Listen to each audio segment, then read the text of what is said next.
This is the Cyprus News Digest with Rosie Haralambous.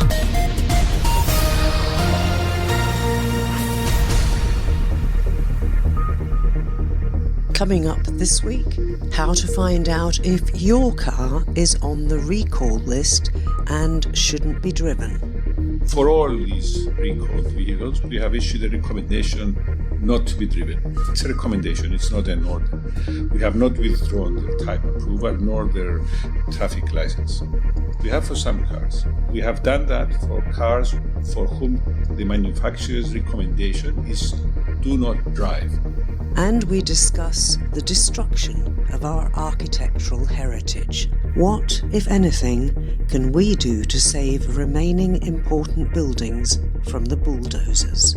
I think it's very important for a change to take place in terms of the incentives that we're giving to the owners of the 20th century buildings. We finally heard that the decree from the Transport Minister about the recall for cars that have got faulty Takata airbags has gone ahead. He joins us now to explain how you can access the information if this affects you. Alexis, I think you've set up a website. I know you've got some phone numbers you can give out. But can you just tell us, first of all, when you came to make the decision about recalling an awful lot of vehicles, how you decided which ones had to take priority? Because there's so many of them, there's no way that these things can be replaced in short shrift, as we say. There's a queue. Yeah, there is a queue. And the fact that any vehicle is recalled is clearly a decision made by the manufacturer. They take into consideration the occurrences they've had, the failures they've had in certain parts in the car, and they decide whether the car has to be recalled so they can fix it. So it's clearly the result of action taken by the manufacturer, who assesses the danger and comes up with a risk assessment and decides whether the vehicle needs to be immobilized or whether the drivers can keep on using their car and just make sure they take it to the garage so that the affected parts are changed. Because we should say that not all recalls are a life or death situation, are they? They're not, no. Listen, we have recalls continuously, every day, and we will keep on having them.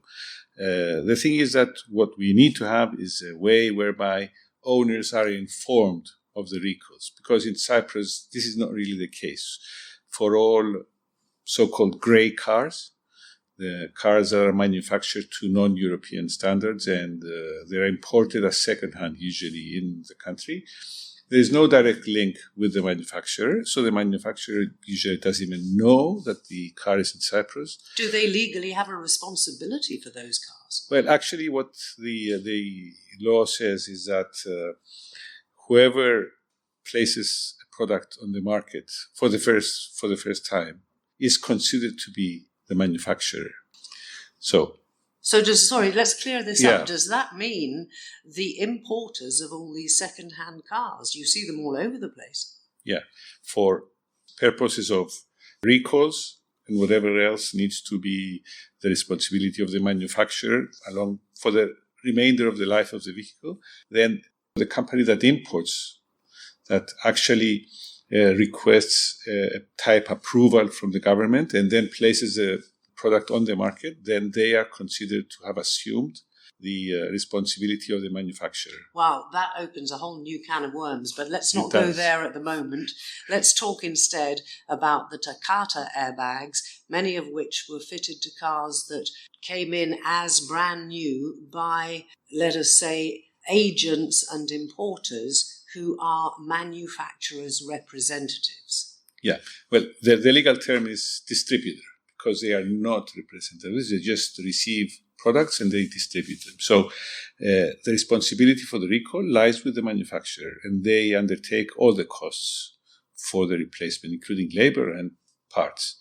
So this is included in a system whereby the manufacturer informs the distributor undertakes to inform the owner of the car presents a car for the recall. And that finishes the whole process. Now, how many cars fall into that category? Because you have made your decree, and I think, is it close to 300 cars have actually had their MOT, their road license suspended until they get the change made? Yeah, it's two different things, actually. As far as cars that have been imported with the European Union specifications, it's a lot more. They have not been immobilized. They have not been asked to stop driving. They have been just asked to proceed to a recall, to undertake the recall. So, I mean, I think the number is probably split in half. From the 80,000, it's probably 60-40% each. So I think we should be thinking about 40,000 cars which have been manufactured to European Union specs compared to another 40,000 approximately that have been imported secondhand. So the first group are in the queue. Any idea how long it's going to take all these distributors to make the changes? Yeah, they're all in the queue. I think it's a first come, first served system. We have heard stories about distributors giving priority to their own clients and then to the rest. We're trying to persuade people not to do that because it's not really fair. It should be on a first come, first served basis. And we are even considering asking the distributors to give priority to older cars. But it's all in a pool of cars which needs to be recalled and the issue needs to be addressed. And we have set a time limit for that. And that time limit is 8 months. We know it's quite ambitious, but we keep on getting feedback from distributors that they will be working towards that target. Some have even acknowledged already that they will succeed to meet the target. So, okay, we need to get some feedback from some of them. Still need to get some feedback, but I think we will be well on our way very soon. You know, it takes approximately 2 months to get the parts to Cyprus because the airbags include an explosive component, and that cannot be transported by plane. It has to be transported by ship and in restricted numbers. So it's going to take some time before they come here. Okay, what about the cars in the other queue? The ones that have been immobilized, for example. I think you've made an agreement with the bus companies that those whose cars have been taken off the road or who would be breaking the law, let's put it that way, if they drove them, can have free bus passes. Tell me about that. Well, actually, we have issued, for all these recalled vehicles, we have issued a recommendation not to be driven. Okay, it's a recommendation, it's not an order. We have not withdrawn their type approval nor their traffic license. Okay, so you have for some cars. Yes, we have for some cars. We have done that for cars for whom the manufacturer's recommendation is do not drive. Okay, so since the manufacturer has decided that this is what applies to this car, we have removed the type approval, and that forces them to immobilize the car. They have not been given priority over other owners of recalled vehicles. Shouldn't they be, so that they can get their cars back on the road? Well, yeah, I'll get to that. These are cars with a European type approval, the owners of which have been notified by the distributor through the process that has been agreed with the Department of Motor Vehicles. Now, this process, which it's the older process we have had, actually includes the sending a few registered letters. So you send one registered letter. If there's no response, you send another registered letter. And if there's no response, another one. So it's 3 registered letters with 2 months in between all of these. And when there's no other reply by the owner, then the distributor is entitled to access the database of the Department of Motor Vehicles and place a block on any future MOTs. Okay, so what happened with these cars is that they did not respond to numerous attempts by the distributor to bring the car in for a recall. But do you know if those cars are still on the road? How can you check whether or not somebody's still driving around in them? Well, what we did on day one was that we called every single one of them every single one of them. We called them from my office, actually, and told them, listen, this is the case. Most of them had no idea. Most of them did not pick up the letters, and that's why they did not respond to it.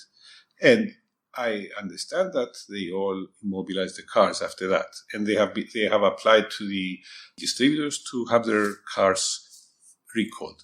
Now, we're talking about brands which have performed very well over the last few years with regard to recalls. They have very few cars remaining to be recalled. So I expect that these cars will be fixed very, very soon. Okay, let's talk very quickly, if we may, about the system of information that you've set up at the ministry. I think there's either a phone call or a website. How do people access that to check whether or not they are or their car are on any of these lists? Okay, we have a website, and we've listed all the cars that have been recalled for airbags. Okay, we must distinguish. It's an airbag recall system here, because most cars have more than just their airbag recalled. Yes, but as we said at the beginning, most of those are more minor problems. It's the airbags that could be a life or death. It could be other issues which are life or death. I mean, I've heard of cars catching fire because of the air conditioning system. That's a life or death. I've heard the cars that have been immobilized, some of the cars were because of the brake system. So it all depends on how the manufacturer assesses the risk. But on this website, it's only the airbags. It's only the airbags, yeah. And so presumably, when you tell us about that in a minute, we could also add that if you want to check at any point whether or not there are any recalls on your particular brand and model of car, how do people check up if there's any recall outstanding? Okay, again, we need to distinguish between cars which have a European type approval and cars which do not have a European car approval. For the first category, the information about the recalls should reach the owner through the manufacturer, the distributor, and the information should trickle down to the owner. In any case, the owners may call up the distributors and ask just to make sure about their own car and get the latest feedback so they can be sure whether they have a recall or not. As far as the owners of cars without a European type approval, again, the only safe way of getting information is through the distributors who can access directly the manufacturer and get information about the car. Is there any way that, as the Transport Ministry, you can oblige all car importers, whether they're type approved or not, to have on their website information about this so that people can just click on their phones or their home computers and see it? Yeah. Well, the feedback we have on that, because we did try to establish this system, is that once a car is exported from Japan, for example, then it might be deregistered altogether. So it's not in the database anymore. And the manufacturer, when issuing a recall, would not include that VIN number, that chassis number in their database, so there would be no information about that. So there are still a lot of murky areas. We're going to have to leave this here. Can you give us the phone number where people can, I think, phone the helpline to find out more about where they should go, what they should do? If I'm not wrong, it's 22500600. 22500600 if you would like to find out whether or not your vehicle has any of those recalls outstanding. Alexis Vafianis, our Minister of Transport, many thanks. Thank you so much. This is the Cyprus News Digest with Rosie Haralambous. There was quite an uproar recently when a 1930s house in the centre of Nicosia was demolished.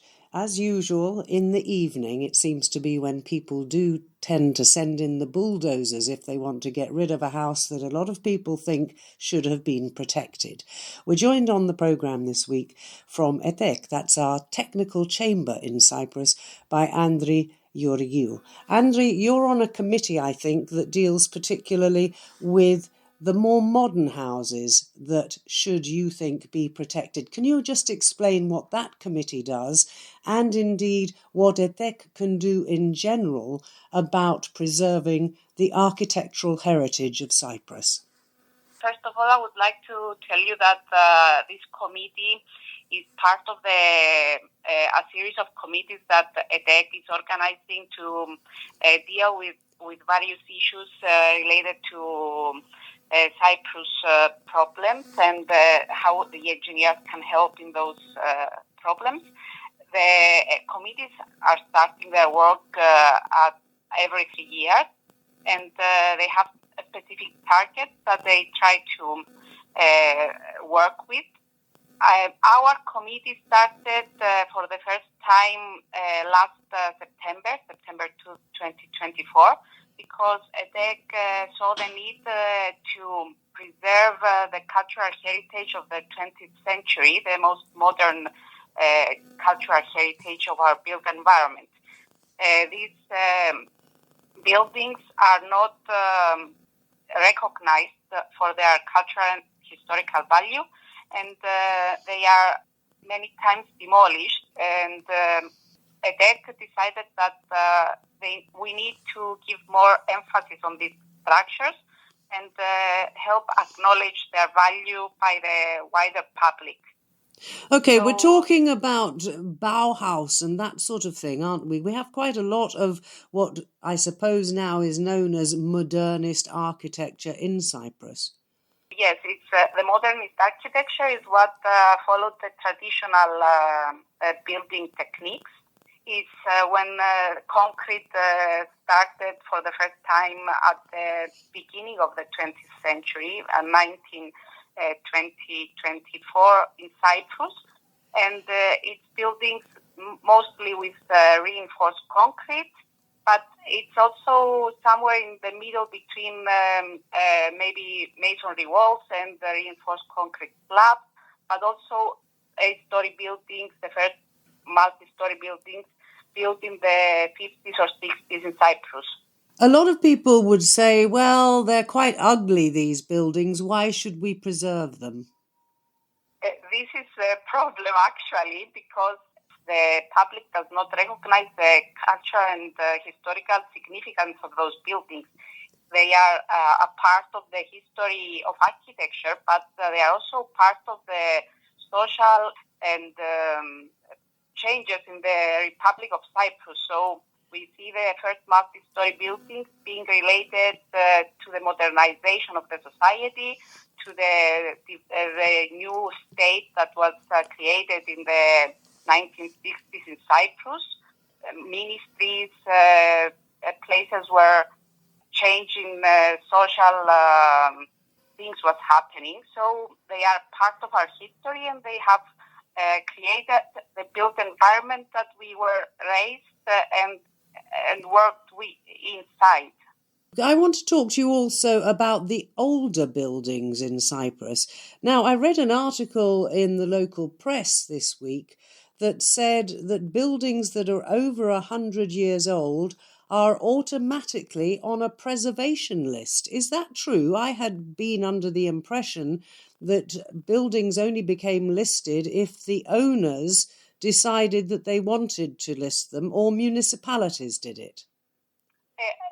What you say is not actually true, because now these days everybody comes out and says many things that maybe they are not valid. One building has to be listed for its cultural value in order to be preserved.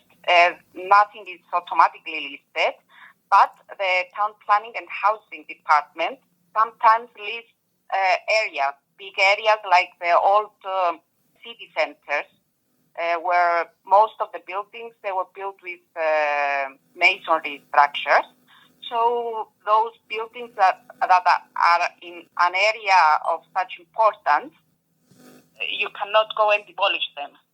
So let me get this clear. All these buildings in a preservation area are in effect listed. And that means that if you knock them down, you can only build something like it was there before. Yes, when something is listed, you are not allowed to make changes on it. There are very strict rules about those buildings. Listing of all the buildings, of masonry buildings, is not my specialty, so you should probably ask somebody who is more appropriate for this subject.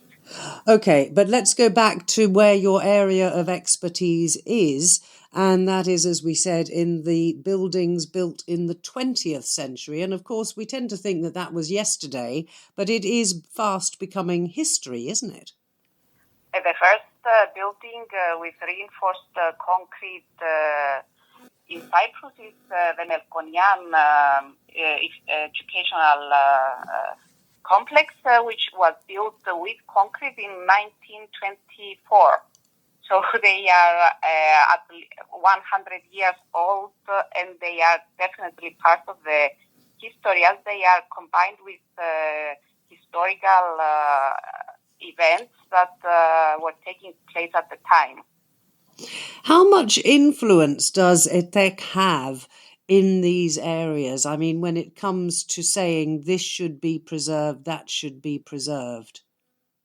It's not, I think, a matter of one organization to take the decision, because this is a very complex subject. So even if ETEC says we do not want to demolish this because it's something of importance, maybe the situation, the ministry, the owners are not in line with this, and the ETEC maybe cannot do much in order to preserve something.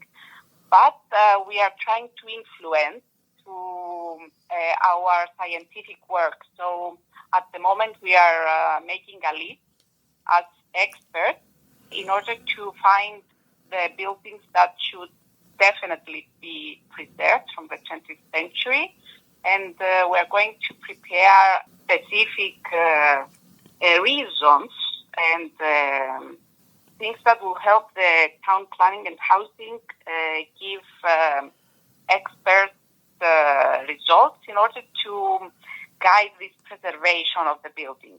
Is the Interior Minister allowed to issue decrees on this matter and just unilaterally say this and this building are now listed?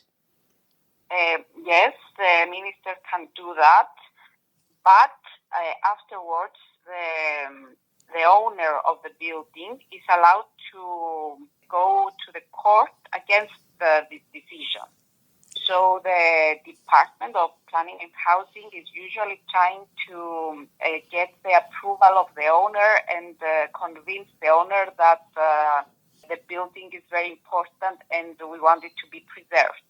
Okay, but the trouble is, as I said at the beginning, that the bulldozers often arrive in the evening, don't they? And you wake up in the morning and another beautiful building has gone.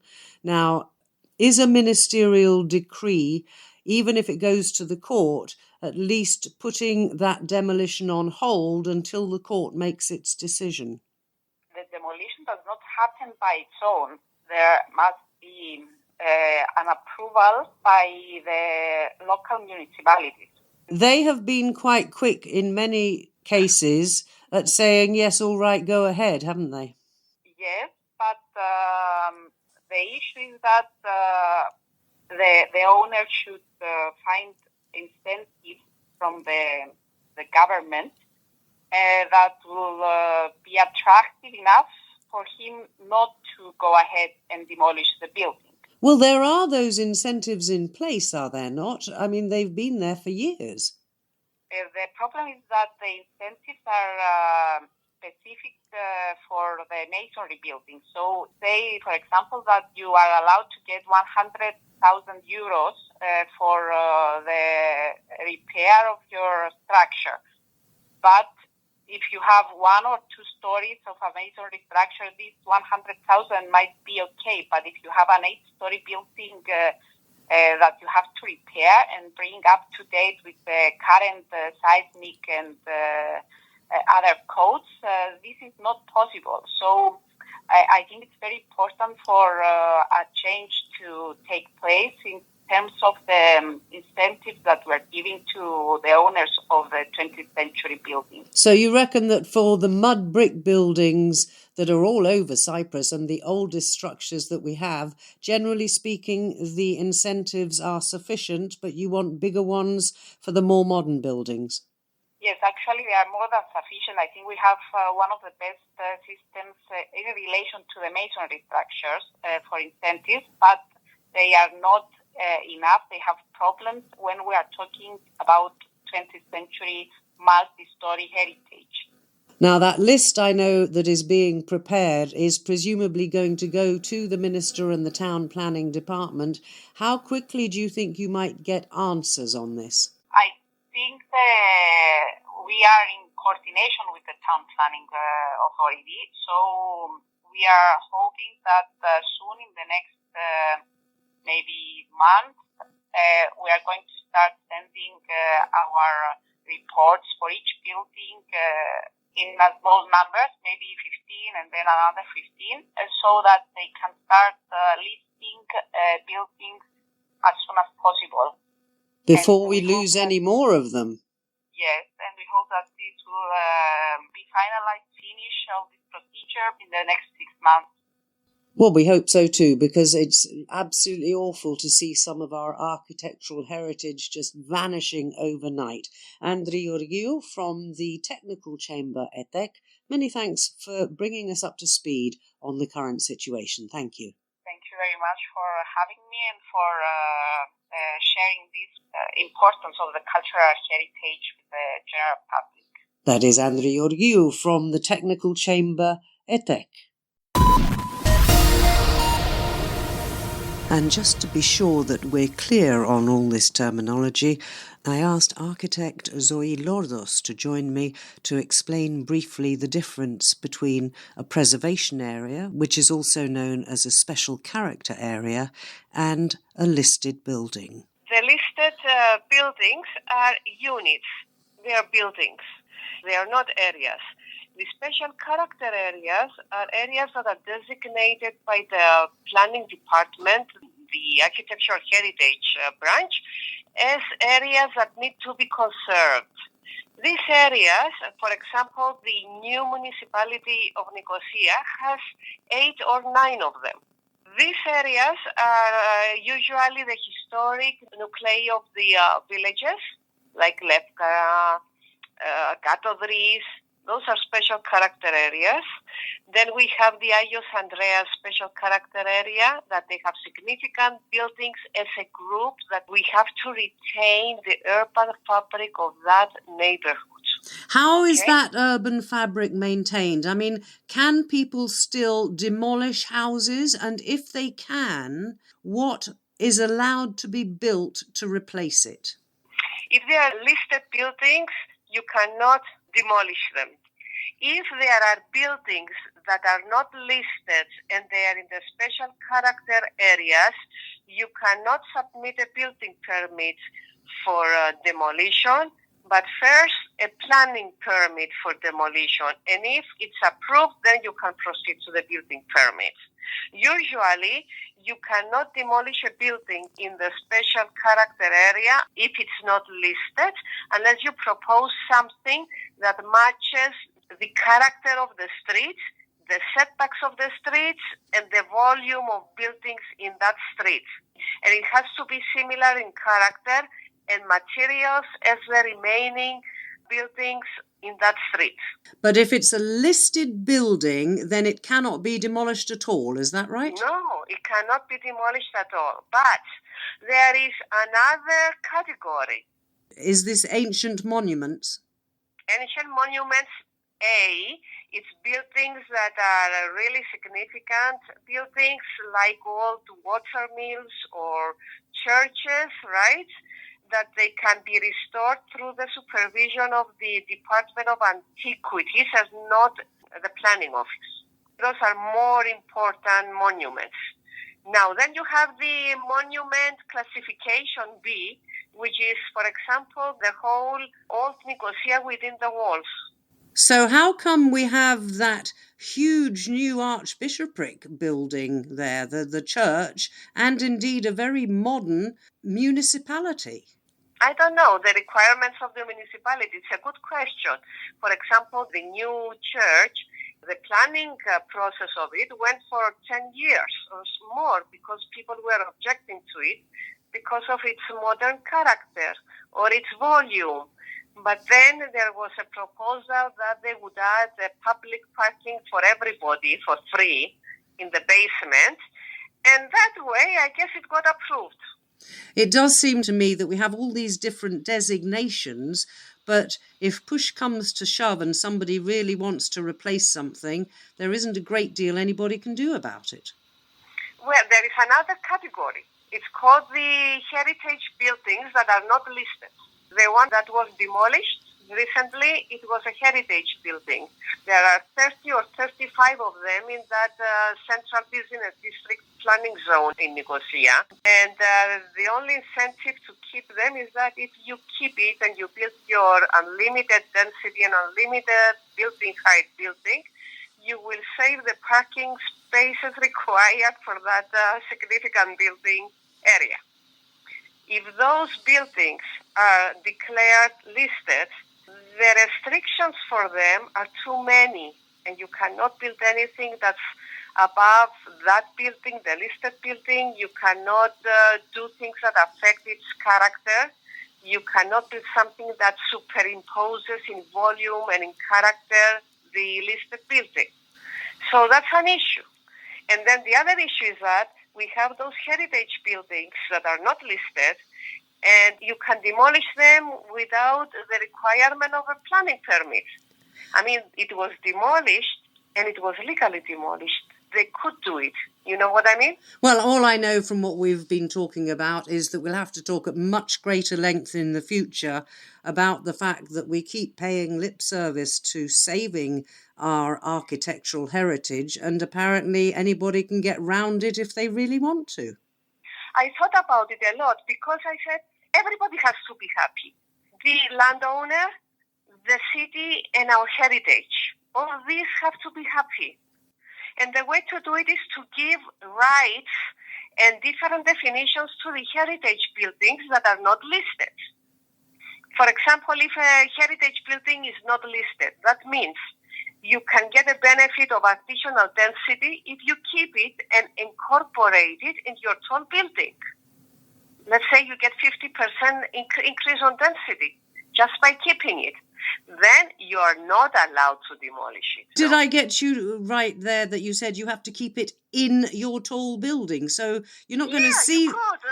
Think about that Egyptian temple in the Met Museum in New York City. It's enclosed in glass, and on top of it, it's a building. Why can't we think creatively and do our modern building around it or next to it? Why do we have to demolish? No, we certainly shouldn't be demolishing as far as I'm concerned. I think we should be doing more to save them. Yes, we have to save them and use them in the right manner, not as a museum, but part of our modern life needs and lifestyle, right? We're going to have to leave it there because I've overrun big time on this week's programme, Zoe. I'm sure we will talk again, but many thanks indeed for joining me.